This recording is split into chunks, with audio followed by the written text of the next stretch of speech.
ഇതുണ്ടാ ഇതുണ്ടാ ഇന്ന് എത്ര ദിവസം കൊണ്ടിട്ട് ഒരു ദിവസം കൊണ്ടൊക്കെ കുടിച്ച് തീർക്കണേണ്. എന്നെ മിണ്ടാ സമ്മതിക്കൂല. ഇതുണ്ടാ നിങ്ങൾ കണ്ടാ ഇത് മൊത്തം കൂടിയാണ്. എന്നിട്ട് വെള്ളം ചേർക്കാതെയാണ് കുടിക്കുന്ന. ഇതിപ്പം അവർ ഉമ്മേനെ എല്ലായിടത്തും ഞാൻ പറഞ്ഞു ഇവിടെ വരരുത്, കുടിച്ചോണ്ട് വരരുത്. ഇതൊക്കെ എന്നിട്ട് ഒറ്റ ചാക്ക് ഇവിടെ എവിടെ ഇരിപ്പുണ്ട്. ഒറ്റ ചാക്ക് ഒന്നും രണ്ടും അല്ല. ഞാൻ വണ്ടി എടുത്തു കൊടുത്ത് ജീവിക്കാൻ നോക്കി. ഇപ്പം എന്നെ ഭയങ്കര ഉപദ്രവം. ഫ്രിഡ്ജിൻ്റെ മണ്ടയിലടി അതൊക്കെ നമ്മൾ സിനിമയിലൊക്കെ നടക്കൂലേ. എൻ്റെ 4 ഭർത്താവിലും ഷംസ് മാത്രം റഹീമ് മാത്രമേ ഉള്ളൂ ഒരു ദിവസം കണ്ടേ കുടിച്ചിട്ടുള്ളൂ. ബാക്കിയുള്ളതിന് എന്നെ ആരും പറയല്ലേ. കാരണം എന്താ വെച്ചാൽ ഞാൻ ജീവിക്കാൻ വേണ്ടി ആ വിധം പറയാതിരിക്കാൻ വേണ്ടി ഞാൻ ഒരാളെ എടുത്തതാണ്. അവൻ രാത്രി മാത്രമേ വന്ന് ഇങ്ങനെ കുടിക്കുമെന്നൊന്നും എനിക്കറിയില്ല. എനിക്കിപ്പോൾ ഒന്നിനും പറ്റുന്നില്ല. എനിക്ക് എൻ്റെ കാര്യം പോലും പറ്റുന്നില്ല. ഇന്ന് ഞാൻ എണീറ്റിട്ടില്ല. ഞാൻ ഇന്ന് എനിക്ക് BP ലോയാണ്. ഇന്ന് എത്ര ദിവസം കൊണ്ടെന്നറിയാമോ ഞാനിങ്ങനെ കിടക്കുക. എല്ലാം എൻ്റെ തെറ്റാണ്. ഞാൻ പബ്ലിക്കിൽ തന്നെ പറയുന്നുണ്ട് എല്ലാം എൻ്റെ തെറ്റാണ്. ഞാൻ ഡി അഡിക്ഷൻ സെൻറ്ററിലൊക്കെ കൊണ്ടുപോകാന്നൊക്കെ പറയുന്നുണ്ട്. എല്ലാം എൻ്റെ തെറ്റാണ്. ഇയാളെ എടുത്തതും ഞാൻ സ്നേഹിച്ചതും എല്ലാം എൻ്റെ തെറ്റാണ്. ഉമ്മേനെയും ഉപ്പേനെയും എല്ലാം ഉപേക്ഷിച്ചതും എൻ്റെ വാപ്പേനെയും എല്ലാം ഉപേക്ഷിച്ചതും എൻ്റെ തെറ്റാണ്. ഞാൻ പറഞ്ഞില്ലേ, ഞാൻ മരിച്ചു പോയാൽ എൻ്റെ മരണത്തിൻ്റെ ഉത്തരവാദി ഷാനാണ്. വേറെ ആരുമല്ല, ആർക്കും ഒരു പങ്കില്ല. എൻ്റെ കടബാധ്യതയ്ക്കും കാരണം ഷാനാണ്. ഇത്ര എനിക്കിതൊന്നും അറിയില്ലായിരുന്നു. സത്യമായിട്ടുള്ള കാര്യമാണ്. എനിക്കിതൊന്നും ഇവ എൻ്റെ അടുത്ത് പറഞ്ഞിട്ടുള്ളത് നജിയെ ഞാൻ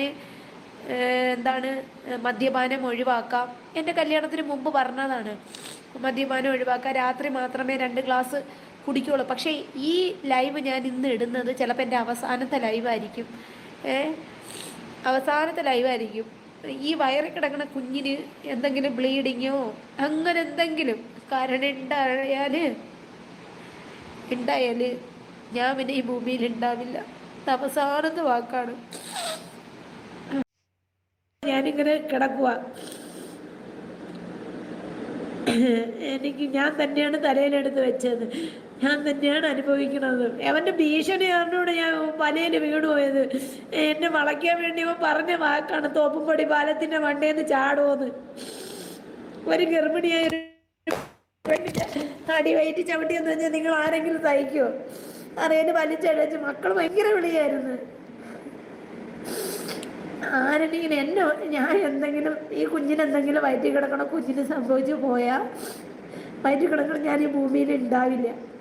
നജില എന്ന് പറയുന്ന, ഞാൻ യൂട്യൂബിൻ്റെ പേരൊക്കെ മാറ്റും, നജില എന്ന് പറയുന്ന വ്യക്തി ഉണ്ടാവില്ല. എൻ്റെ മക്കൾ എൻ്റെ ഉമ്മയും ഉപ്പയും നോക്കണം. കുറേ ബാധ്യതയുണ്ട് അവൻ വന്നതിന് ശേഷം. അത് ഞാൻ തീർത്തോളും. ഞാൻ ഈ നാടും വിട്ട് എവിടെയും വിട്ട് ഞാൻ പോവും എങ്ങോട്ടെങ്കിലും. യൂട്യൂബ് വേണ്ട ഒന്നും വേണ്ട. ഇപ്പോൾ ഒരു സമാധാനവും ഇല്ല. സന്തോഷമായിട്ട് ജീവിക്കാൻ വേണ്ടിയാണ് ഒരു ലൈഫ് എടുത്തത്. അവൻ വന്ന് കഥവിനൊക്കെ അടിക്കുന്ന അടിയാണ്. ഈ വയറ്റിൽ വളച്ച് കിടത്തിയിട്ട് ഈ മുതുവരിക്കൊക്കെ ഇടിച്ചിങ്ങളൊന്ന് ആലോചിച്ച് നോക്കിയാണ്. റിയാക്ഷൻ ചെയ്യുന്നവരെടുത്തോ, പക്ഷേ കുഴപ്പമില്ല. പക്ഷെ ഇമാതിരി ഈ പ്രവൃത്തി ചെയ്യുന്ന ഒരു പെണ്ണിലൂടെയും ചെയ്യരുത്, ഒരാളൂടെയും ചെയ്യരുത്. കാരണം ഈ കൈയൊക്കെ കണ്ട എന്ത് നീരാണെന്നറിയാമോ? നമ്മൾ ഗർഭിണിയായിരിക്കുന്ന സമയത്ത് നമുക്ക് ഹോർമോൺ ചേഞ്ചിങ്ങാണ്. നമ്മൾ പല ഡിപ്രഷൻ. രഹസ്യം മങ്ങാടിപ്പാട്ടെന്ന് കേട്ടിട്ടില്ലേ? നെജിലയുടെ ജീവിതത്തിലും അങ്ങനെയൊക്കെ തന്നെയാണ് സംഭവിച്ചിരിക്കുന്നത്. പബ്ലിക്കിൽ പറയാൻ പാടില്ലാത്ത പല കാര്യങ്ങളും നെജില വന്നിട്ട് പബ്ലിക്കിൽ അങ്ങ് ഫ്ലാഷ് ആക്കുകയാണ്. ജനങ്ങൾക്ക് മുമ്പിൽ എല്ലാം അങ്ങ് തുറന്നു കാട്ടുകയാണ്. അപ്പൊ പല രീതിയിലുള്ള വിമർശനങ്ങളും വാങ്ങണം.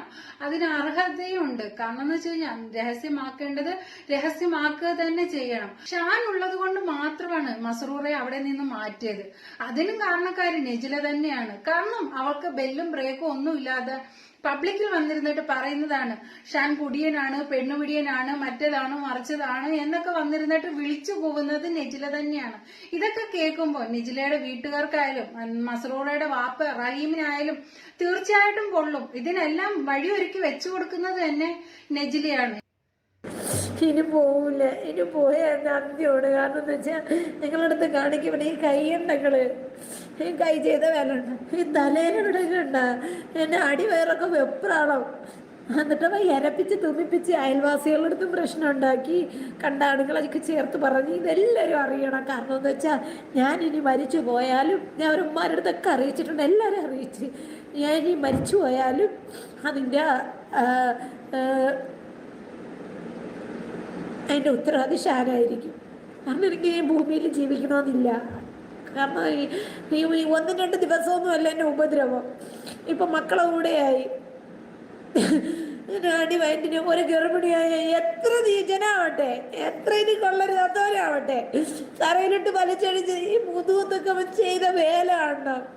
തലയിലടിച്ചത് പോട്ടെ, എനിക്കിത് തന്നെ വേണം. പക്ഷെ അവൻ്റെ ഉമ്മ എല്ലാവരും കൂടെ അറിഞ്ഞിട്ട് തന്നെയാണ് എന്നെ കെട്ടിക്കണത്. എല്ലാവരും ഇതിന് സമാധാനം പറയാൻ വേണം. കാരണം എന്താ വെച്ചാൽ എനിക്ക് പറ്റില്ല. പക്ഷെ ഇന്നലെ അവൾ എനിക്ക് ടൈപ്പ് മെസ്സേജ് ഒരു 9:34 എനിക്ക് മെസ്സേജ് അയച്ചിട്ടുണ്ട്. എൻ്റെ വാപ്പായെ ഒന്നും പറയല്ലേ, അതെൻ്റെ ഉമ്മ അയപ്പിക്കുന്നതാണ്. അവൾക്ക് വല്ല സംസാരിക്കാനുണ്ടെങ്കിൽ എൻ്റെ അടുത്ത് നേരിട്ട് സംസാരിക്കാം. തള്ളേരെ സമക്ഷത്തിലല്ല ഞാൻ അവളെ പ്രസവിച്ചതും ഞാൻ ജന്മം നൽകിയതും. പിന്നെ ഞാൻ പറയണം ആരാണെന്ന്. മസ്റൂൻറാൻ്റെ ഉപ്പ ഞാൻ പറയണം ആരാണെന്ന്. ഇവർ എൻ്റെ വീട്ടുകാർ തന്നെ എനിക്ക് ഒരുപാട് അവിഹിതം ഒപ്പിക്കുന്നുണ്ട്. അപ്പം പല ലോഡ്ജിലും പോയെന്ന് പറയുന്നുണ്ട്. അപ്പം ആരാണ് മസ്റൂറാൻ്റെ ഉപ്പാന്ന് ഇവർ തെളിയിക്കട്ടെ. പിന്നെ 10 വർഷം വരെ ചെലവിന് കൊടുക്കാത്ത നാവായിക്കുളത്ത് പഞ്ചായത്തിൽ വെച്ച് കണ്ടെന്ന് നിങ്ങൾ മെനിയാന്ന് കണ്ടതല്ലേ. അവൻ നാക്കുപോലും തിരിയുന്നില്ല, മുണ്ടൂരി കൈ പിടിച്ചുകൊണ്ടാണ് നടക്കണം. അവൻ കുടിച്ചുകൊണ്ടാണ് തൊലാക്കിയത്. അവൻ മദ്യത്തിന്റെ കച്ചവടം ഒരുന്ന് സൗദി അറേബ്യയിൽ. ഇപ്പൊ എന്താ അവന്റെ പെണ്ണുമ്പിള്ള കൂടെ നിന്ന് പെണ്ണുമ്പിള്ള പിണങ്ങിപ്പോയി. എന്തുകൊണ്ട്? അവന്റെ ഉപദ്രവം സഹിക്കാൻ വയ്യ. ഒരു ഭർത്താവിൽ നിന്ന് കിട്ടണം എന്തെങ്കിലും, ഒന്നീ ഒരു ചെറിയ സന്തോഷം, അല്ലെങ്കിൽ എന്തെങ്കിലും കൊണ്ടുവന്ന് കൊടുക്കണം, അല്ലെങ്കിൽ അവന് ചേർത്ത് പിടിക്കണം. പിന്നെ എൻ്റെ തള്ള പലരിടത്തും ഫോണിൽ പറയുന്നുണ്ട് ഗർഭിണി എന്നൊരു പരിഗണന. നിങ്ങൾ പട്ടി ഗർഭിണിയായാൽ പോലും നമ്മൾ അത് നമ്മൾ മാറി നടക്കും. അങ്ങനെ ഒരു വില പോലും നിങ്ങൾ തന്നില്ലല്ലോ തള്ളേ. നിങ്ങൾ മെനിയാന്ന് പബ്ലിക്കിന്റെ മുമ്പ് കൊച്ചിനെ കൊണ്ടുവന്ന് ചൈൽഡുകാർ നിരോധിച്ച്, ഇന്നലെ നിങ്ങൾ ചൈൽഡുകാർ വിളിച്ചില്ലേ, വിളിച്ചിട്ട് നിങ്ങളുടെ അടുത്ത് പറഞ്ഞില്ലേ ആ വീഡിയോ റിമൂവ് ആക്കാൻ പറഞ്ഞു. നിങ്ങൾ കേട്ടാത് പറഞ്ഞിട്ട്. അപ്പം എന്താണ്, എങ്ങനെയെങ്കിലും മോള ഇതാക്കണം. പിന്നെ നിങ്ങൾക്ക് ഷാന് വിലം അണിയിക്കുമോ നിങ്ങൾ ഇന്നും വെല്ലുവിളിക്കുന്നുണ്ട്. അണിയിക്കണം, എല്ലാവരും അണിയിക്കണം. എന്നെ അല്ലാ, ഒരു ജോലിക്ക് പോലും പോകാൻ പറ്റുന്നില്ല മക്കളെ, സമൂഹത്തിൽ ഇറങ്ങാൻ പറ്റുന്നില്ല. അങ്ങനെ അടിച്ചിരുന്നെങ്കിൽ അവൾക്ക് അന്നേ പറയണമായിരുന്നു, ഉമ്മച്ചി ഞാൻ കൂടെ ഉണ്ട്. ഷാന്റെ കൂടെ 24 മണിക്കൂറും ഞാനുണ്ട്. ഇക്കായും ഞാനും കുളിക്കാൻ പോകുന്ന ടൈമിന് അപ്പുറത്ത് പറഞ്ഞു വിട്ടിട്ടാണ് മസ്റുവായി കുളിക്കാൻ പോണത്. പിന്നെ ഇക്കാരന്മാരെ വീട്ടിലെന്ന് വെച്ചാൽ ഇക്ക കയറി കിടന്ന് ഉറങ്ങുന്ന ടൈമിനാണെങ്കിൽ മസ്റുമോണ് സ്കൂളിൽ പോകുന്ന ടൈമിനാണ് ഞാൻ കുളിയും കഴിവലും കാര്യങ്ങളും നമ്മൾ വീഡിയോ അടിക്കാൻ പുറത്തു പോകും. കിട്ടൂല. ഇക്കാക്കിന് സർട്ടിഫിക്കറ്റ് ഒന്നും വേണ്ട ആരെയും. പിന്നെ ഇതിൽ ആരാണ് നാറണേന്നറിയാമോ? വേറെ ആരുമല്ല, എൻ്റെ മോള് ഇത് കൂടെ കഴിഞ്ഞ് വളർന്നു വരുമ്പം ഞാൻ അന്നൊരു കള്ളം പറഞ്ഞതിൻ്റെ പേരിലാണല്ലോ പടച്ചോനെ ഇതുപോലെ ആയത്. അവളിരുന്ന് ദുഃഖിക്കും. ഒരിക്കലും ഞാൻ പബ്ലിക്കിന്റെ മുമ്പ് പറയണു, ഒരിക്കലും അങ്ങനെ ഷാൻ മസ്റൂറായെ ഉപദ്രവിച്ചിട്ടില്ല, ഒരു കാരണത്തിലും ചെയ്തിട്ടില്ല. പിന്നെ കാറ് കയറ്റി ഇരുത്തി എന്ന് പറഞ്ഞത് ഇവള് ബഹളം വെച്ചിട്ടാണ് കാറിന്റെ സീറ്റിലാണ് ഇരുത്തിയിരിക്കുന്നത്. ആ വീഡിയോ ഞാൻ പ്രൈവറ്റ് ആക്കിയിട്ടേക്കാണ്. ഞാൻ ഇപ്പോഴും പബ്ലിക്കിന്റെ മുമ്പ് പറയണം, നമുക്കിത് കള്ളത്തരം ഉണ്ടായിരുന്നെങ്കിൽ നമ്മൾ മുന്നോട്ട് ഇറങ്ങില്ലായിരുന്നു. കാരണം എനിക്കറിയണം സത്യാവസ്ഥ. ഇത്തരം ഫേക്കൂത്തുകൾ വന്നിട്ട് പബ്ലിക്കിൽ കാണിക്കുമ്പോൾ അവള് പോലും അറിയുന്നില്ല അവളുടെ മാനമാണ് ഈ നഷ്ടപ്പെട്ടുകൊണ്ടിരിക്കുന്നതെന്ന്. ആ മക്കൾ നാളെ സ്കൂളിലേക്കൊക്കെ പോകേണ്ട മക്കളല്ലേ. ഒരു ഉമ്മയുടെ വായിൽ നിന്ന് ഈ രീതിയിലൊക്കെ കേൾക്കുമ്പോൾ എന്താ കൂടെ പഠിക്കുന്ന കുട്ടികളായാലും അധ്യാപകരായാലും ഇവരുടെയൊക്കെ വീഡിയോ കണ്ടു കഴിഞ്ഞാല് എന്തായിരിക്കും ഈ കുട്ടികളോടുള്ള ഒരു സമീപനം? ഇതൊന്നും ഇവക്ക് ചിന്തിക്കാനുള്ള കഴിവില്ലേ? എന്തായാലും ഇവക്ക് നല്ല ബുദ്ധി കൊടുക്കട്ടെ.